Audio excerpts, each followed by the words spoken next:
I think we just don't critique enough, like, in the culture, honestly. That's a really good point, but have you considered that you should just let people enjoy things? Don't yuck people's yum. I think that apology videos, as a concept, I like them. The way that they are done, major flop. A third assumption has hit the table. Yeah.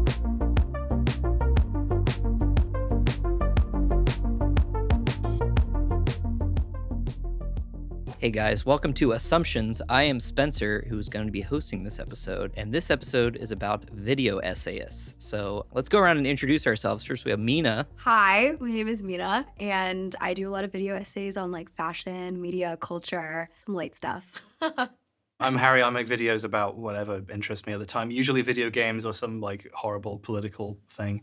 But sometimes they're pretty good. Hi, my name is D'Angelo. I make videos on the internet as well about whatever crosses my desk that day. And today we're responding to assumptions that you have provided us with. And that is the assumption that video essayists are glorified drama YouTubers. Who said that? I didn't say, hey, I'm just reading. Come over and say that to my I'm face. reading what's written down for me. Yeah, but by who? You? By me. No, actually, I'll take a little credit for this. I have a lot of thoughts about this, and I want to hear y'all's thoughts about this. I used to be very offended by the Drama Channel moniker because in the back of my mind, I felt like I worked too hard. I had the chip on my shoulder, honestly, for the longest time. And I was like, no, it's not drama content. But one day I kind of realized what people call the content doesn't change how I felt creating it regardless. So you could say it's commentary, you could say it's drama, and then I kind of had to unpack like what was so offensive about the implication that it was drama in the first place. There's not really too much legitimacy no matter what you call it, or rather, I think drama has a lot of legitimacy. If you go all the way back to like gladiators fighting in rings, that was just drama. Maybe a little worse than things that happen online, but I think at the end of the day, it's all high drama, and I'm just honored to partake in it.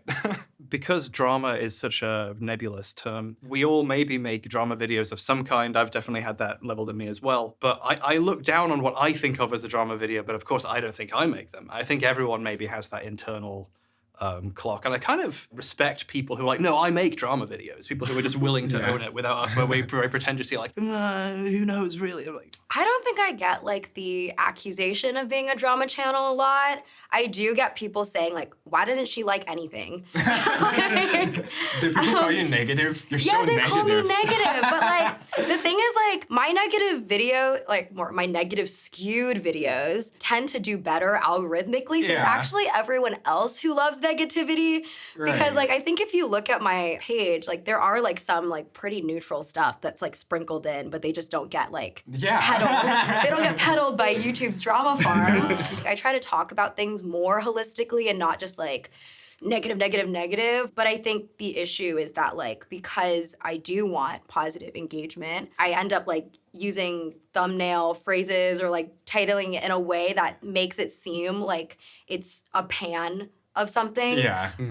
When it's not fully, and I don't know. I dug my own grave with that one, so. I've titled half of my videos like X is garbage and he is white. Yeah. Even if I think the thing is like fine, just because that's like an attention-getting title, and then I have to walk it back immediately. I'm like, okay, like it's like, actually I lied. I lied, but it worked, you clicked on it. I had to let go of all of my like sort of pretension over negative content, and I was like, you know what?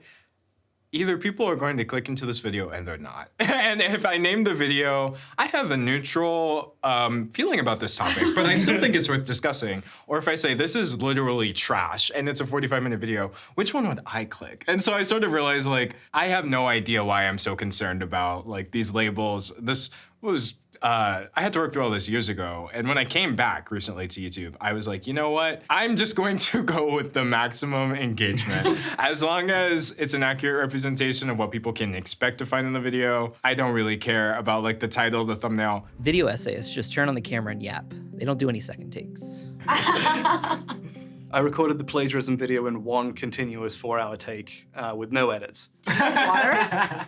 No. That's why I sound so tired by the end. I'm sure that you all probably have to like record and re-record and edit things as you go. I actually do like one take. But you write it first, right? No, but my videos are all, yes, I do write it first. Like I don't just like hop on and yap. I mean, actually, no. I do it in one take, but I edit the take. So I have the video constantly recording. I'll never forget the time I uploaded a 50-minute video, And then someone very dear to me reached out and they were like, oh, yeah, I'm thinking of doing the same thing. How long did it take you to make that 50-minute video? Like 4 hours? And I was like... I was like, okay, but part of this is because YouTubers kind of try to put out that illusion of effortlessness. Like, we're not really thinking about this, and no, we don't have scripts, and we're looking at you, not a teleprompter. But honestly, it does take a lot of work to be able to sound like you're talking casually about something while maintaining any level of coherence. Because when I talk to my friends about the things in my videos, I sound like a lunatic. I sound like, hold on, wait. And then I look like the meme of that guy doing the Pepe Silva explanation. I like how you said that guy and then one-to-one we're like Pepe Silva instead of being like Charlie Day. This is how I sound. I don't even, proper nouns? No, pronouns only. And then once I get to a stage where I'm actually writing, I go back and I'm like, oh yeah, that guy, Charlie Day. And I make things make sense to somebody who has not been roped into my ranting at them for like 2 hours straight. And so it's both. I want to sound like I'm being casual, but it takes a lot of work to do it. Now, how much do you guys stick to the script 100%? Or how much will you be talking and then something kind of comes up and you're like, oh, I should add that? I have like a script that I fully write out, but then I can't be bothered to read it when I'm actually recording it. So I then like slowly start ad-libbing it until it's something else entirely. And like by the end, I'm like, oh, this is the thing I came up with on the spot that's really good. I remember once I had this like whole bit where I talk about like Ben Shapiro and how bad this idea is. And then like on the spot, I was like, I'm gonna break a hole in my wall with an axe. I can just do that, right? No one's gonna stop me. I just did it. And like, I couldn't have planned that. To an extent, a lot of like fully scripted material lacks that sort of authenticity. So I kind of almost wish I wrote things worse so that I had to like find it in the moment more than like, because if I was like, this is great, then I'm not gonna deviate from it too much. Luckily, everything I write is terrible, so. Yeah, and that's like one of your most iconic moments. yeah, I was like, people like that? That was like, I was truly losing my mind in that moment. Like, I feel like sometimes when you're just working on like writing something, like you get kind of lost in all like the writing conventions and other things. And then when you're actually saying it, it's like, wait, this is like an idea that has come organically through like what I'm saying, and it makes sense to add it in. Like sometimes I have to workshop it to like bring myself back to the script because I'm like, I had a transition there and now it no longer works. So you write it to get it straight in your head, and then when you actually record, when you have to explain it to another person, you have to make it make sense in a different way. Right. I think also it just helps to remember that I am still talking to people. That's the hardest thing for me to remember when I'm looking at a camera for anywhere from 30 minutes to multiple hours. And so I think those improv moments help kind of reframe yourself where you're like, I'm not actually just reading words. I am talking to a person asynchronously. I'm getting word of another assumption. Oh no. How are these coming from? How are they finding us? A third assumption has hit the table. Yeah. Only Americans get to make that joke. People do not consider video essayists a reliable source of information because they're on YouTube. I think that's fair. Yeah, you probably shouldn't be listening to any of us. Yeah, I mean, I think that like YouTube has no like checks and balances. Like there's no one fact checking like who's part of the YouTube team or anything, and it's totally fair. I think that's like a side of media literacy to be questioning. Just because someone's saying something to you that it might not be true. I would never want anyone to be like repeating everything I say. Do you guys ever watch videos and like kind of almost like fact check them in your head? Like, do you guys consume content that you kind of see through almost? Yeah, that definitely happens where you see something. That didn't happen. That's a guess. I tried to check that once, and that's definitely not what happened. I don't think I watch a lot of serious like video essays, so I have no problem regurgitating misinformation to my friends. That's a lot of fun, though. Yeah. Yeah, exactly. I'm like, oh, I read somewhere, and it's like, no, I watched a video, and like. Like, how many video essayists do you think just get their information from other video essays? Well, that to me is what a drama channel is. Yeah. We're like, oh, this YouTuber has said this, and I'm going to report that they've said this. Now I don't even need to have any facts to check because I'm just regurgitating this information. In the journalism space, if you tell a lie, there's consequences for that for your career, and like there's often legal ones if you say the wrong thing about the wrong person. And on YouTube, you kind of have that if you're really high profile and you tell an obvious lie about someone who has a lot of money. But otherwise, you can kind of say whatever you want. I think as long as people are aware that is the case, it's not too scary that people can just tell lies all the time. Like, I try to tell obvious lies on purpose now just to keep people on their toes. So like, the character that I play in my videos, he's a helicopter pilot. I'm not, but he says he is. And I want people to feel like you can't trust what I say just because I act like I fact-checked it or whatever. Because I want people to be able to like think for themselves about it, especially because I know I could be wrong. Like, people make mistakes. You want people to be able to think about that. Do you guys ever get asked to do like citations or anything like that? Like in an academic sense, like, you know, here are my sources. I put them in. I don't get asked for them. I think because it also came from like writing academically where I'm like, I just feel like I need to. Sometimes I really just talk about like the stupidest things ever that have no consequence, like if I say anything wrong. But I do want to encourage people to do their own learning. And so they're also there just for people to do extra reading, like if something that I say is interesting for them to go and look through it. When I went to school, like there was no documentation on how to cite a tweet or like how to cite an Instagram post. Yet, tweets and Instagram posts still contain information that could contribute to an academic space because if this is like an exploration of how people are acting on social media, et cetera. So I think like academia I can understand where Sideways is coming from and that academia kind of tends to look down on things that happen on the internet, and yet it can't exist without it at this point because this is just the new way that we communicate. So no, not so many cited sources, but just because I don't know how to cite a tweet really, an APA, MLA, how do I do it? Have you ever got an email from someone asking if they can cite you? Yes. Yes. I've gotten that. And I've always said, please don't. I'm like, I guess if your institution says it's okay. But we're not peer reviewed over here. Exactly. It's easy to get bogged down in negativity when they're constantly critiquing things. I do not believe that critique is inherently negative. I genuinely think like healthy media critique has always been part of, you know, the way we create content, interact with it. Genuinely, I remember back in school, like there was so much of what we consider to be being terminally online just took place offline. Like you can find Voltaire basically releasing diss track books about like dragging, you know, popular adventure novels from the time or things like that. And so, or like I remember I was reading through this Freud book and he took a moment to say, yeah, I'm citing this as a source, but low key it was trash because I hate the way it was written. This guy who just could not string together a logical sentence to save his life. And I was like, nothing has changed. Like this isn't a new form of negativity. I think it's just, we want to have strong opinions. I would rather listen to somebody who has a really strong opinion about what they're talking about than someone who's just, I guess, endlessly extolling its virtues. I don't know. Do you think you have to be a hater to be a video essayist? No. Well, hater's a strong word. Yeah. I think it's good to be critical. I mean, it's like, I totally agree, and it reminds me of Ratatouille. Because you know how, like, Anton Ego, the villain of Ratatouille, if anyone hasn't seen that masterpiece, he is a critic. He's a critic, and it comes from a love of food. Like, there's that one line where he's like, if I didn't love it, I wouldn't swallow or something. And I think it's just, like, wanting a medium to get better in any way. So like, I think it's very interesting and fun. I went to an art conservatory and we would get critiqued on our performances, like for theater, like constantly. And that was just how you got better. And it was done in such like a, you know, this is like, no one's attacking you. Like we all just like want to be better. I think we just don't critique enough like in the culture, honestly. That's a really good point, but have you considered that you should just let people enjoy things? Don't yuck people's yum. It's like that like meme of like holding the lips. like shh.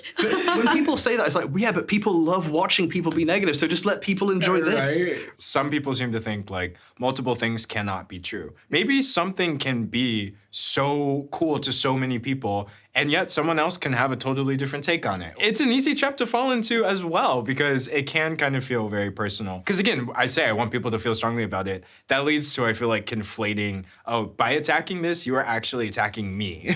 You don't like this, you must not like me, or I've made a wrong choice. And I think people should be more confident. Just be more confident and say, you know what? You, YouTuber, may have X amount of subscribers, but you're still wrong. I wish more people would tell me to my face, like, this is a well-made video, but at the end of the day, don't care, didn't ask. Yeah, and like, okay, going to your like, let people enjoy things, I actually find that like, if I'm watching or reading something that's in disagreement with me about something I like, it reaffirms to me like how much I like it. Cause I'm like, you're wrong. Like I like it for these reasons. Like these are why and I don't know, it just makes me enjoy it even more. Yeah. And there's the drama.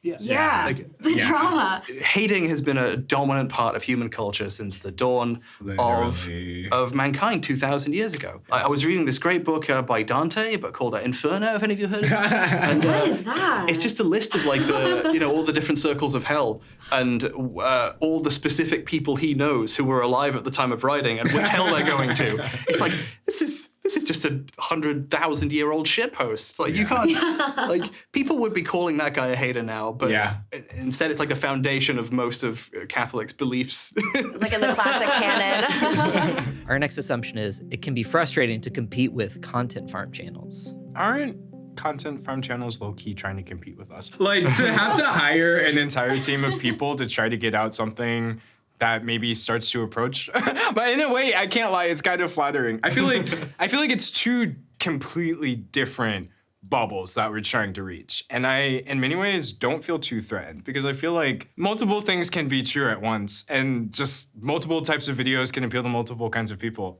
In my heart, I don't want to believe that somebody who clicks into why Markiplier's career ended in 12 seconds with this one.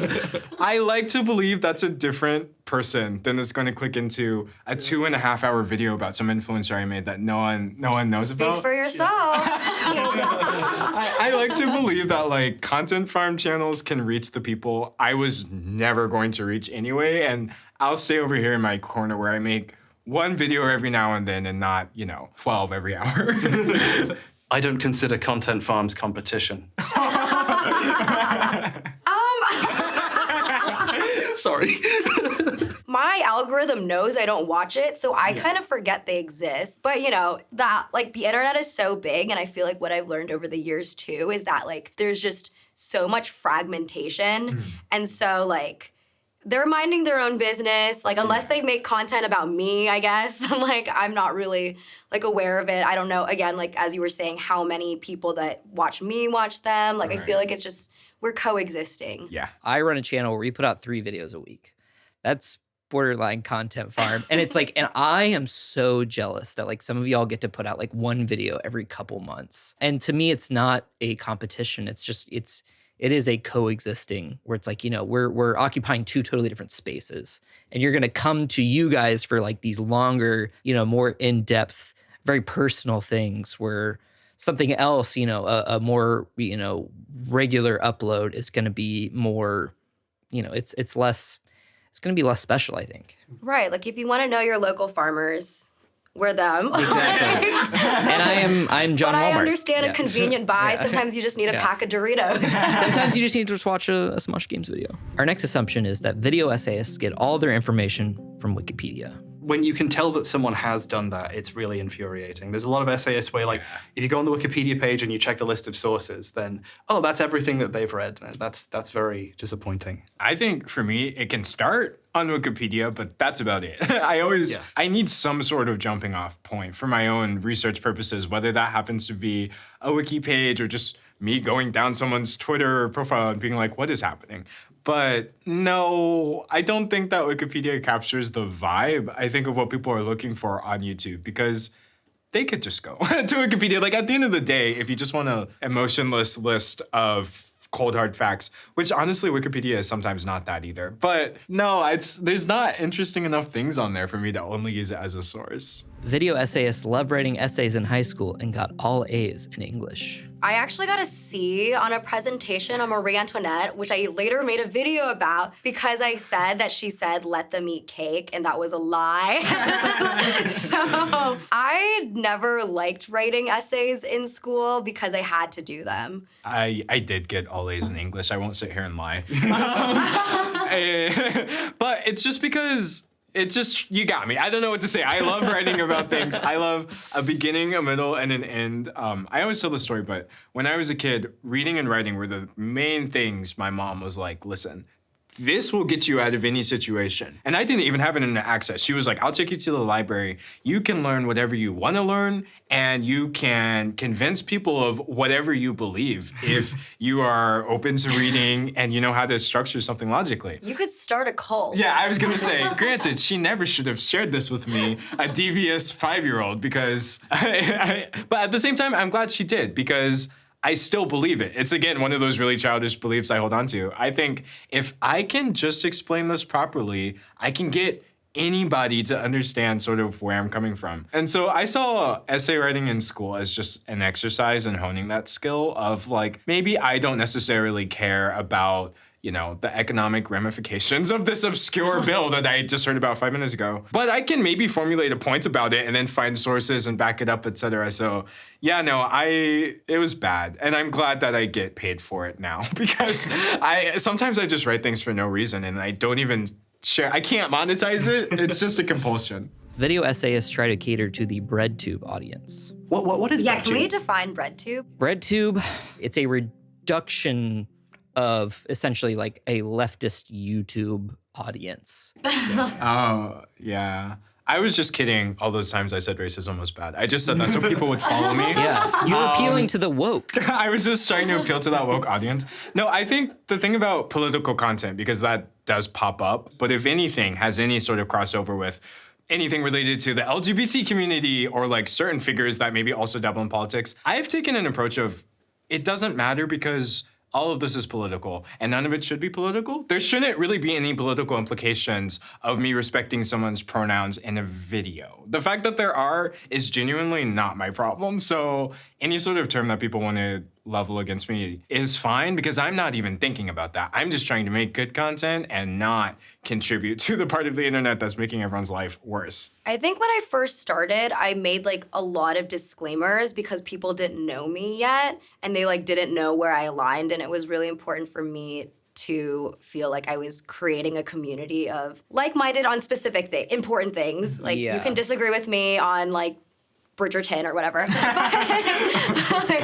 But yeah, so I feel like, I don't know, I don't necessarily think I was ever like peddling talking points, but I'm sure I could probably cringe watching those back, being like, I didn't need to make that disclaimer like a million times. But obviously, like the stuff that I make, like there is like leftist stuff like that's just put in there because that's just how I think. It's interesting when like fans construct a term for the people they're watching, because a lot of the criticisms they then level at that sort of group they made up is almost a criticism of them. Like when the term BreadTube was being invented, like I got involved in YouTube just to make my friends laugh. Like I didn't have a political project. But when I started making stuff that involved my political beliefs or whatever, people were like, I've put you in this group of people I like, and I've noticed that everyone in this group of people I watch are white people. It's like, this is a group you made.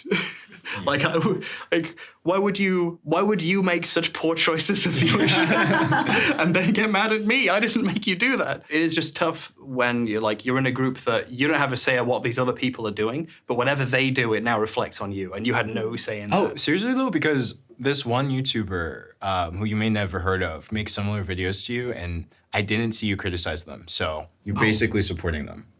Like that. I've got that a lot. ChatGPT is going to replace all forms of essay content. I hope not. Those would be really bad essays. Yeah, that would be, if people let that happen, I'm sorry, they deserve whatever they get. If you want to support that and then that's what's getting made, I will have checked out by that point. Buckle up. ChatGPT is going to change the world. Yeah, when can we expect the first fully ChatGPT written HBOMBERGUY video? Well, it depends if it successfully emulates how long it takes to write. Exactly. Will it take like 6 hours to get back to me, or will it just immediately start? Would you think it was plagiarism if I put into ChatGPT, write me an essay in the voice of HBOMBERGUY? I think it would show that it's never going to be the same as an actual person writing. Yeah, it's because there will never be an actual person, which is one of the core, like one of the fundamental things about being a person is that you are one person. Whereas if you're trying to amalgamate all these ideas, you're not going to have a perspective anymore. We will be in danger when ChatGPT can cut through a wall with an axe. Up until that point, I think we're fine. But also what I think about is like, going back to our negative content, like I do feel like people enjoy discoursing in the comments about it. And it would feel weird to me discoursing with an AI bot because like you're not going to change their mind. Like it's just You don't think have a real ChatGPT opinion. can be a hater in the way that real people are? No.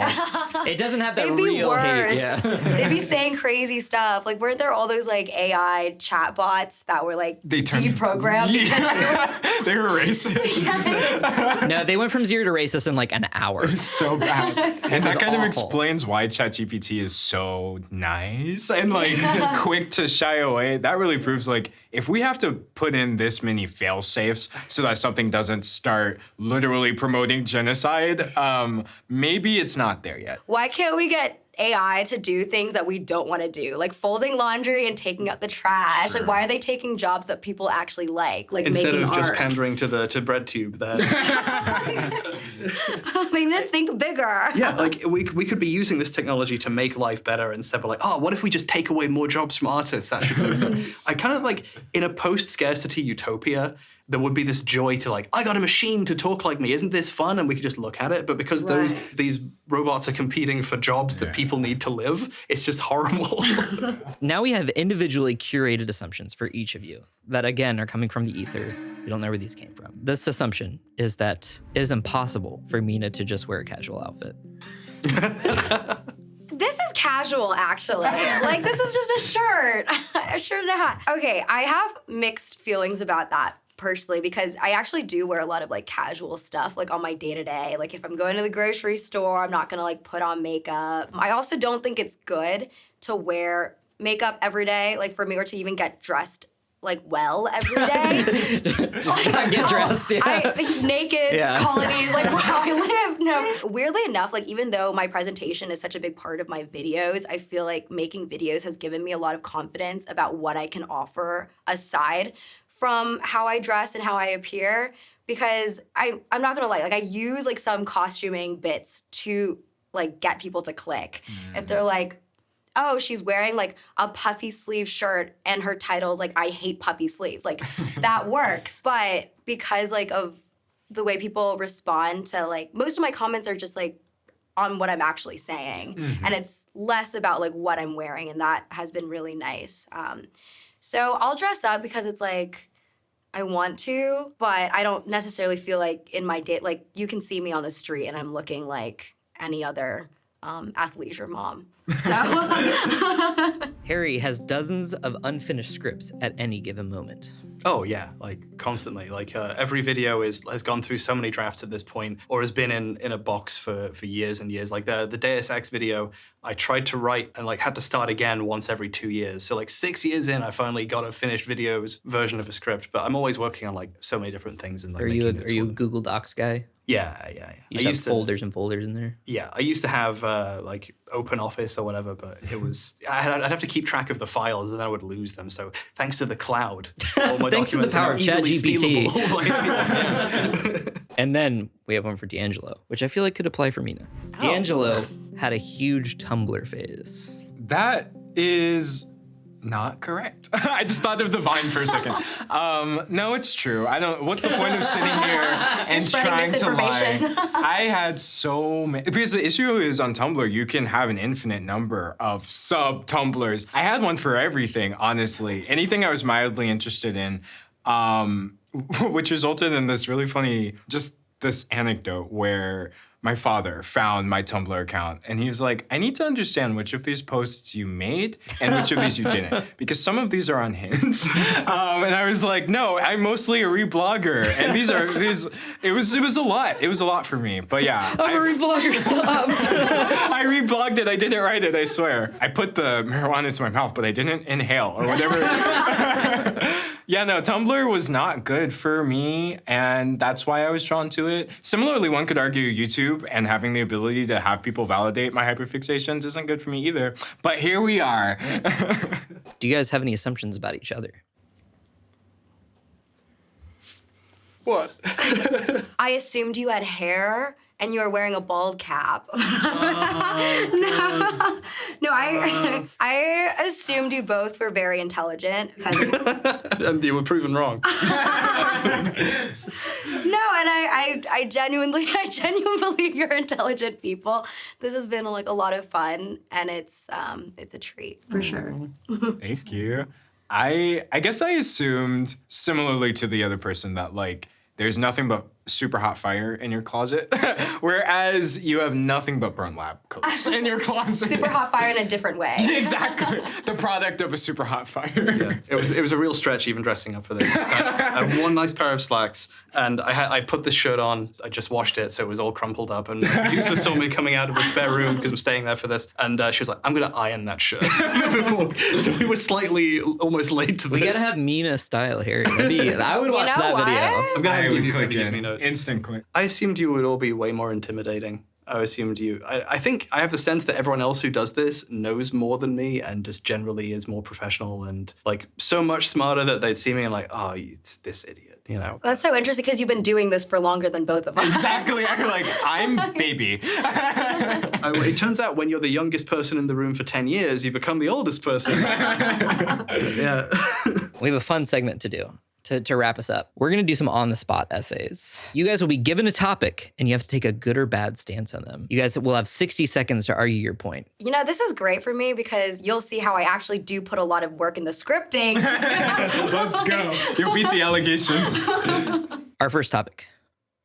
Daylight savings time. What would your video intro be for this? Like, here's why I think daylight savings time is the worst thing since, I don't know. Okay, I am an anti-daylight savings person because I think it goes against the whole globalization of trying to interconnect our communities. Because if any of you have friends who live in different countries, it completely messes up all your FaceTime interactions because of these daylight savings. I have like a lot of friends in Australia. Now I'm like 13 hours behind instead of 14. It completely messes everything up. It's just not. For a connected, friendship-laden world, we need to remove daylight savings. That was really good. Chills. Thank you. As a flake, having an opportunity to give an excuse to turn up late to something or miss something because, oh, you know, that was this hour, the time zone changed, I'm so sorry. It's been great. Without that, I would be in trouble for a lot more of the things I've missed on purpose. D'Angelo, what's your take? Yeah, support me. Back me up. Yeah, so I don't like it. Roll in screen. I get so annoyed whenever it changes because I can never remember when it is. Now, one would think after having experienced, 50 of these at this point, back and forth, it wouldn't come as a total shock to my system, but it just throws off my vibe. And that might not work in an academic or legal sense, but I believe in vibes and the power of vibes. And please don't mess mine up because we have to change the clock again. In her work, Psychoanalysis for Normal People, Geraldine Costa argues that the purpose of psychoanalysis is to prepare you for anything. And I think getting occasionally kicked in the face by daylight savings is an important test for all of us to overcome. Have you considered the vibes? No, Yeah. Geraldine Costa failed to consider. Our next topic, apology videos. We should just all do an apology video on the spot. Like that's camp. That would be my intro if I did an Can apology we line video up essay. can we line up the chairs? Do we have like a couch we can all sit on, like neutrally facing the camera? I'll go first. I'm sorry that you guys were offended about the thing that I said when I was a different person. It doesn't really reflect me. Which was only an hour ago. Which was an hour ago. I was honestly just dealing with a lot in my personal life. It was daylight savings just happened. That's all I've got. I have a real response. Okay. Not to flex, not to mog on you. But I feel like I'm being mogged right now, guys.